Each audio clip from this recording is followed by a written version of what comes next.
கூட்டத்துக்குள்ள இருக்காருப்பா, நகருங்க. உழுதி பறக்க டிவிகே படைக்குள்ளிருந்து வெளிவந்த புசியானந்த்.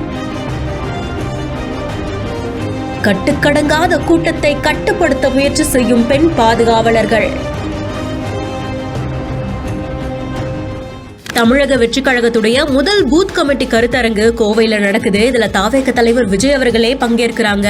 விஜய் அவர்களை பார்க்கணும் அப்படின்றதுக்காக ரசிகர்களும் தொண்டர்களும் ஏராளமானவங்க நிகழ்ச்சி நடக்கக்கூடிய அந்த அரங்கத்துக்கு வருகை தந்திருக்காங்க. பாதுகாவலர்கள் கூட்டத்தை கட்டுப்படுத்த முயற்சி செய்யும் போது அந்த கூட்டத்துக்குள்ள இருந்து தாவேகவுடைய பொதுச் செயலாளரான என் ஆனந்த் அவர்களும் வெளிவந்தாங்க. அவங்கள மட்டும் பாதுகாவலர்கள் உள்ள பாதுகாப்பா அனுப்பி வச்சுட்டு கூட்டத்தை கட்டுப்படுத்த முயற்சி செய்யற காட்சிகளையும் பார்க்க முடியுது. கருப்பு உடை அணிந்து பெண் பாதுகாவலர்கள் உட்பட ஏராளமானவங்க அங்க பாதுகாப்பு பணியிலையும் ஈடுபட்டிருக்காங்க. செய்தி குறித்து உங்களுடைய கருத்துக்களை கமெண்ட் செக்ஷன்ல சொல்லுங்க. மேலும் செய்திகளுக்கு பிஹைண்ட் நோட்ஸ் ஃபாலோ பண்ணிக்கோங்க.